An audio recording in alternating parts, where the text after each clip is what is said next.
আসসালামু আলাইকুম। সম্মানিত দর্শক, আশা করি আপনারা সবাই অবশ্যই ভালো আছেন।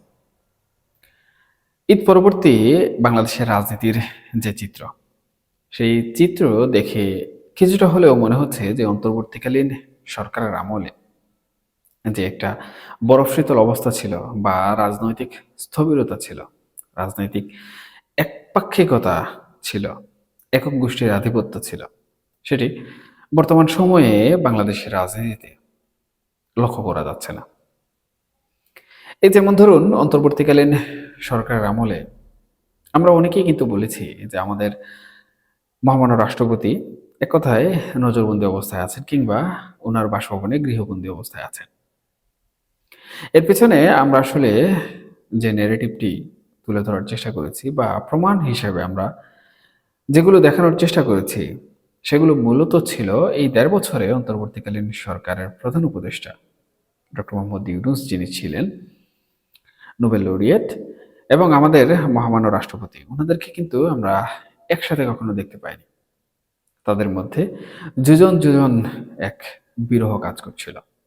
মনে হচ্ছিল তাদেরকে যেন কোনো এক অদৃশ্য শক্তি অথবা কোনো ব্ল্যাক ম্যাজিশিয়ান এমন কোনো কালো জাদু করে দিয়েছে, যেই কালো জাদু করার কারণে তাদের মধ্যে কোনোভাবে সাধারণ হাই হ্যালো অথবা সৌজন্য সাক্ষাৎটুকু হচ্ছে না। কিন্তু বর্তমান সময়ে যখন বিএনপি সরকার গঠন করল, তখন সেই রাষ্ট্রপতি যেন মধ্যমণি হয়ে উঠলেন এবং অন্তর্বর্তীকালীন সরকারের সময়কার যে ব্ল্যাক ম্যাজিশিয়ানরা ছিলেন, তাদের যে কালো জাদু, তাদের যে টুনা টোটকা, তাবিজ কবজ, সেগুলো এই সরকারের সাথে হয়তোবা মানানসই নয় কিংবা যাচ্ছে না অথবা কাজ করছে না বলা যায়। কারণ প্রধানমন্ত্রী জনাব তারেক রহমান সাহেব এবং আমাদের মহামান্য রাষ্ট্রপতি জনাব শাহাবুদ্দিন চুপ্পু সাহেব রীতিমতো কিন্তু নির্বাচন পরবর্তী সময় থেকে এখন পর্যন্ত বেশ হাসি খুশি চমকপ্রদ ভাবে মিডিয়ায় উপস্থিত হচ্ছেন। একসাথে তারা সকল কর্মসূচি পালন করছেন। অর্থাৎ যেখানে প্রধানমন্ত্রী এবং রাষ্ট্রপতির প্রোটোকল একসাথে রয়েছে, আমি সেই বিষয়গুলোর কথা বলছি।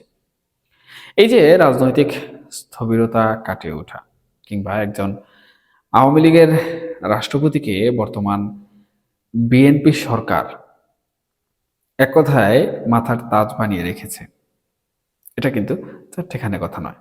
এটা বাংলাদেশের রাজনীতির সমীকরণে বিএনপি বা বর্তমান সরকার একটি বড় নজির সৃষ্টি করে যাচ্ছে এবং সেটাকে আমি বলবো এক প্রকার সমঝোতা কিংবা দীর্ঘদিনের রাজনীতির যে প্রতিহিংসার ইতিহাস রয়েছে বাংলাদেশে, সেই রাজনৈতিক প্রতিহিংসা থেকে বর্তমান সরকার কিংবা মাননীয় প্রধানমন্ত্রী জনাব তারেক রহমান এবং ওনার দল ফিরে আসার চেষ্টা করছেন বা বের হওয়ার চেষ্টা করছেন। এই যে রাজনৈতিক স্থবিরতা থেকে উত্তরণ, এটি আমাদের দেশের রাজনীতির জন্য অত্যন্ত গুরুত্বপূর্ণ এবং অত্যন্ত ভালো। দেখুন সুপ্রিয় দর্শক, এই রাজনৈতিক স্থবিরতার মধ্যমণি কিন্তু বর্তমান সময়ে আওয়ামী লীগ। আওয়ামী লীগ বর্তমান সময়ে কিন্তু নির্বাসিত অবস্থায় আছে। আওয়ামী লীগ নিয়ে প্রতিদিনই নানা ধরনের কথাবার্তা হয়। বিগত বেশ কিছুদিন ধরে কিন্তু আওয়ামী লীগের সাংগঠনিক তৎপরতা নিয়ে কিছু গুঞ্জন ভারতীয় কিছু পত্রপত্রিকায় আমরা দেখতে পাচ্ছি। সম্প্রতি নর্থ ইস্ট নিউজ তারা একটি সংবাদ প্রকাশ করেছে এবং সেখানে তারা স্পষ্টভাবে উল্লেখ করেছে যে শেখ হাসিনা জানিয়েছেন যে আগামী রোজার ঈদ, অর্থাৎ বর্তমান যে রোজার ঈদ চলে গেল, এই রোজার ঈদ পরবর্তীতে অর্থাৎ আরো ১ বছর সময়, সেই ১ বছর সময়ের মধ্যে আওয়ামী লীগের প্রত্যেক স্তরের নেতাকর্মী যারা যে অবস্থায় আছেন তারা দেশে গিয়ে ঈদ করতে পারবেন। এখন নর্থ ইস্ট নিউজ এই যে তথ্যচিত্র প্রকাশ করেছে, এটি তাদের দাবি অনুযায়ী শেখ হাসিনার সাথে একান্ত একটি সাক্ষাৎকার এবং সেটা ইমেইল যুগের মাধ্যমে। তাদের এই দাবি অনুযায়ী শেখ হাসিনা বোঝাতে চেষ্টা করছেন যে আওয়ামী লীগ সাংগঠনিকভাবে সক্রিয় হচ্ছে। এখন আওয়ামী লীগ যে সাংগঠনিকভাবে সক্রিয় হচ্ছে, এটার একটা ছোট্ট উদাহরণ আমি ব্যক্তিগতভাবে আমার অবজারভেশন থেকে দিতে চাই। দেখুন, এই যে পবিত্র মাহে রমজান গেল, এই পবিত্র মাহে রমজানে ইফতার করা বা ইফতার মাহফিলের আয়োজন করা, এটি কিন্তু দেশব্যাপী বিভিন্ন ধরনের সংগঠন করে থাকে, ছোটখাটো হোক কিংবা বড় পরিসর হোক। এবং রাজনৈতিক দলগুলো এই ইফতার মাহফিলটা সব থেকে বেশি করে থাকে। আওয়ামী লীগ কিন্তু কার্যত নিষিদ্ধ রয়েছে, তাদের সকল কার্যক্রম নিষিদ্ধ।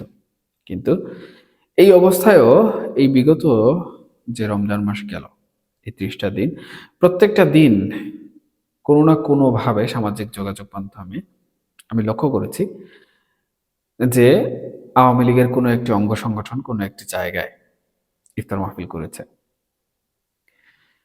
এই যে ইফতার মাহফিলকে কেন্দ্র করে আওয়ামী লীগের লোকজনের একত্র হওয়া কিংবা তাদের সংগঠন যেগুলো রয়েছে সেই সংগঠনগুলোর একত্রিত হওয়া, এটা কিন্তু চারটেখানি কোনো কথা না। অথচ আমাদের দেশের রাজনীতিবিদ যারা রয়েছেন তারা বলছেন আওয়ামী লীগ এক প্রকার দেউলিয়া হয়ে গেছে, তাদের মধ্যে কোনো চেইন অফ কমান্ড নেই। কিন্তু এই যে ইফতার মাহফিলের আয়োজন, আয়োজক থেকে শুরু করে উপস্থিত যারা, এরা সবাই কিন্তু একটা না একটা চেইন অফ কমান্ড, কোনো একজন ব্যক্তির আমন্ত্রণে সেখানে উপস্থিত হয়েছেন। এবং আওয়ামী লীগের যে সকল সোশ্যাল মিডিয়া প্ল্যাটফর্মগুলো রয়েছে, সেই প্ল্যাটফর্মগুলো যদি আপনারা লক্ষ্য করেন তাহলে দেখবেন সেখানে তারা কিন্তু খুব ভালোভাবেই প্রচার করছে এই বিষয়গুলো। এই যে ইফতার মাহফিল, এটিকে কেন্দ্র করে যে এখানে রাজনীতি হচ্ছে না তাও কিন্তু নয়। এখানে যে রাজনীতি হচ্ছে সেটি হচ্ছে প্রতিহিংসাত্মক কিছু কার্যকলাপ। যেমন ধরুন, তাদের নিজেদের যে সাংগঠনিক ইউনিট রয়েছে সেই ইউনিটের মধ্যে এক পক্ষ খুশি হয়ে যাচ্ছে, এক পক্ষ বেজার বা নারাজ হয়ে যাচ্ছে। কারণ কি? কারণ হচ্ছে একই এলাকার বাসিন্দা, কিন্তু এক পক্ষ আর এক পক্ষকে সেই ইফতারে বা আয়োজনে দাওয়াত দেয়নি অথবা তাদেরকে উপস্থিত হতে বলেনি। এটা কিন্তু একটি রাজনৈতিক দলের জন্য অত্যন্ত গুরুত্বপূর্ণ একটি বিষয়। এবং যখন একটি রাজনৈতিক দলের মধ্যে এমন অন্তর্কুন্দল সৃষ্টি হয় বা ইউনিট ইউনিট সংঘাত সৃষ্টি হয়, তখন কিন্তু সহজেই বোঝা যায় যে উক্ত রাজনৈতিক দলটি সাংগঠনিকভাবে সক্রিয় হওয়ার চেষ্টা করছে কিংবা তারা সক্রিয় হয়ে আছে। তারা শুধু কোনো একটি সময়ের অপেক্ষা করছে। যদি তারা এই বিষয়গুলো নিয়ে মাথা না ঘামাতো, তাদের চেইন অফ কমান্ড অনুযায়ী যদি তারা ইফতারের আয়োজন না করত, অথবা তাদের নিজেদের মধ্যে এই ইফতারকে কেন্দ্র করে কোনো ধরনের অন্তঃকুন্দল সৃষ্টি না হতো, কলহ বিরহ সৃষ্টি না হতো, তাহলে বোঝা যেত যে তাদের এইসব বিষয়ে আসলে কোনো ইন্টারেস্টে নেই কিংবা এগুলো তারা বর্তমান সময়ে মাথায় রাখছে না। যেহেতু তারা এই বিষয়গুলো মাথায় রাখছে এবং এগুলো নিয়ে তারা বর্তমান সময়ে চিন্তা করছে, তার মানে সাংগঠনিকভাবে তারা বর্তমান সময়ে সক্রিয় হচ্ছে। এবং শেখ হাসিনা এই যে 1 বছরের কথা বলছেন এবং তথ্যসূত্র অনুযায়ী নর্থ ইস্ট নিউজ যে দাবিটি তুলে এনেছে, আমি মনে করি এই সাংগঠনিক সক্রিয়তা বা সাংগঠনিক শক্তি একত্রিতকরণ এটির মূল কারণ। কারণ বিগত 1.5 বছর ধরে আমরা সামাজিক যোগাযোগ মাধ্যম থেকে শুরু করে নানাভাবে কিন্তু আমরা দেখে আসছি যে আওয়ামী লীগ নিয়ে একটি কথাই বলা হয় যে আওয়ামী লীগ সাংগঠনিকভাবে ভঙ্গুর হয়ে গেছে, তাদের কেউ নেই, মাতা পিতা সবাই হারিয়ে গেছে, এক প্রকার এতিম, এক প্রকার অসহায়, এবং তাদের কোনো অস্তিত্ব বাংলাদেশে আর ফিরবে না। কিন্তু এখন যে সকল বাস্তবিক উদাহরণ বা বাস্তবিক দৃশ্যপট আমরা দেখতে পাচ্ছি, তাতে আমার মনে হচ্ছে যে সাংগঠনিকভাবে যে ভঙ্গুর অবস্থার কথা আমরা বারবার বলে আসছি, সেই ভঙ্গুর অবস্থায় বর্তমান সময়ে আওয়ামী লীগ নেই, বা সেখান থেকে আওয়ামী লীগ উঠে দাঁড়ানোর চেষ্টা করছে। এখন একবার ভেবে দেখুন তো, একটি বৃহৎ রাজনৈতিক দল যার প্রত্যেকটি ওয়ার্ডে, প্রত্যেকটি পাড়ায় ব্যাপক কর্মী বাহিনী রয়েছে, জনসমর্থক রয়েছে, ভোট ব্যাংক রয়েছে। তারা যদি সাংগঠনিকভাবে ধীরে ধীরে সক্রিয় হতে শুরু করে, তাহলে তাদেরকে কি কোনোভাবে বাংলাদেশের রাজনীতির মাঠ থেকে বাইরে রাখা যাবে? এবং এই যে বাইরে রাখা যাবে এমন প্রশ্নবোধক একটি চিহ্ন, এই প্রশ্নবোধক চিহ্নের মধ্যে কিন্তু উঠে আসে সম্প্রতি আমাদের একজন বিএনপির সম্মানিত ব্যক্তি, উনি স্থানীয় সরকার মন্ত্রী, আবার একাধারে উনি বিএনপির বড় পদাধিকার নিয়েও বসে আছেন, জনাব মির্জা ফখরুল ইসলাম সাহেব। উনি রাজনৈতিকভাবে অনেক প্রজ্ঞার অধিকারী, উনি অনেক জ্ঞানী একজন ব্যক্তিত্ব। কারণ বিগত আওয়ামী লীগ শাসন আমলে যদি বিএনপিকে কেউ টিকিয়ে রাখে, তাহলে এই সেই ব্যক্তি। পাশাপাশি আরো অনেক নেতৃবৃন্দ রয়েছেন। যাই হোক, যেহেতু আমি উনার কথা বলতে চাচ্ছি, উনার একটি প্রসঙ্গ টেনে আনার চেষ্টা করছি, তাই উনার নামটি আমি নিলাম। এবং উনার অবদান রয়েছে বিএনপিকে এই দীর্ঘ নির্যাতনের সময়ে টিকিয়ে রাখার পেছনে। উনি আওয়ামী লীগ নিষিদ্ধ থাকার বিষয়ে যে বক্তব্য বা যে বয়ান দিয়েছেন, সেখানে স্পষ্টভাবে কিন্তু উঠে এসেছে যে ওনারা আওয়ামী লীগের যে নিষেধাজ্ঞা রয়েছে সেটি তুলে নেবেন না। এখন দেখুন, আওয়ামী লীগের নিষেধাজ্ঞা যদি তুলে না নেন ওনারা, আওয়ামী লীগকে যদি রাজনীতি করার স্পেস না দেন, তাহলে এই যে আওয়ামী লীগ সাংগঠনিকভাবে সক্রিয় হচ্ছে এবং শেখ হাসিনা যেভাবে খুব সাহসী কণ্ঠে বলছেন যে আওয়ামী লীগের প্রত্যেক স্তরের নেতাকর্মীরা যে যেখানে আছেন সবাই আগামী রোজার ঈদ দেশে গিয়ে করবেন বা বাড়িতে করবেন, নিজ অবস্থানে গিয়ে করবেন, এটি কিন্তু কোনো চারটেখানে কথা নয়। তার মানে আওয়ামী লীগ অবশ্যই এমন কোনো ব্লু প্রিন্ট নিয়ে প্রস্তুতি নিচ্ছে, যেই ব্লু প্রিন্টের মধ্যে তাদের নিষেধাজ্ঞা না উঠলেও তারা বাংলাদেশের রাজনীতিতে ফিরে আসার যে সিস্টেম, ফিরে আসার যে পন্থা, সেই পন্থা অবলম্বন করতে প্রস্তুত বা সক্ষম। এখন সামাজিক যোগাযোগ মাধ্যমের কিছু কথা মির্জা ফখরুল ইসলাম সাহেবের এই বক্তব্য গণমাধ্যমে প্রচারিত হওয়ার পর ব্যাপকভাবে ভাইরাল হতে শুরু করেছিল। এমনকি কমেন্ট সেকশনেও আমরা ব্যাপকভাবে লক্ষ্য করেছি। সেটি হচ্ছে আন্দোলনের কথা। অর্থাৎ আওয়ামী লীগের সমর্থক যারা রয়েছেন, আওয়ামী লীগের লোকজন যারা রয়েছেন, তারা কিন্তু এই বিষয়টিকে খুব স্বাভাবিকভাবে মেনে নেননি। তাদের একটা স্বপ্ন ছিল, তাদের একটা ইচ্ছা ছিল যে বিএনপি সরকার যখন আসবে এবং বিভিন্নভাবে একটি সমঝোতার সুর বা গুঞ্জন কিন্তু শোনা গিয়েছে। এখন যখন আওয়ামী লীগের তৃণমূল পর্যায়ের নেতৃবৃন্দরা মির্জা ফখরুল ইসলাম সাহেবের কাছ থেকে এমন বক্তব্য শুনেছেন, তখন তারা হতাশ হয়ে গেছেন এবং তারা সরাসরি বলছেন যে আন্দোলন ছাড়া দ্বিতীয় কোনো বিকল্প নেই। এখন দেখুন তাদের সাংগঠনিক তৎপরতা, সাংগঠনিক সক্রিয়তা, শেখ হাসিনার গণমাধ্যমে আসা স্পষ্ট বাণী বা স্পষ্ট বার্তা, এই বিষয়গুলো এবং সামাজিক যোগাযোগ মাধ্যমে তৃণমূল পর্যায়ের নেতৃবৃন্দের এই সকল কথাবার্তা, এগুলো কিন্তু একটি স্পষ্ট ইঙ্গিত দেয়, সেটি হচ্ছে বাংলাদেশের রাজনীতিতে আওয়ামী লীগ ফিরে আসার জন্য সরাসরি যদি কোনো স্পেস না পায়, তাহলে তারা কঠোর অবস্থানে যাবে। এখন কঠোর অবস্থানে তারা কবে যাবে বা কখন যাবে, কিভাবে যাবে, এই বিষয়ে আসলে বিস্তারিত বলা সম্ভব নয়। এটা আমার মনে হয় না কোনো রাজনৈতিক পর্যবেক্ষক কখনোই সঠিকভাবে একুরেটলি বলতে পারবে। এখন কথা হচ্ছে মির্জা ফখরুল ইসলাম সাহেব এই কথাটির অন্তরালে আসলে কি রাখার চেষ্টা করেছেন। দেখুন, বর্তমান বিএনপি সরকার আমি মনে করি সব দিক থেকে চ্যালেঞ্জের সম্মুখীন হয়ে আছে। অর্থনীতি থেকে শুরু করে রাজনীতির স্থিতিশীলতা, সব কিছুতেই কিন্তু তারা অস্থিতিশীল অবস্থায় আছে এবং এগুলো স্থিতিশীল করার জন্য তারা ব্যাপক চ্যালেঞ্জের সম্মুখীন হচ্ছে। এর পাশাপাশি বিরোধী দল কিন্তু জুলাই সনদ, জুলাই বিপ্লব, আওয়ামী লীগের পুনর্বাসন এইসব বিষয় নিয়ে অনেক কঠোর অবস্থানে আছে।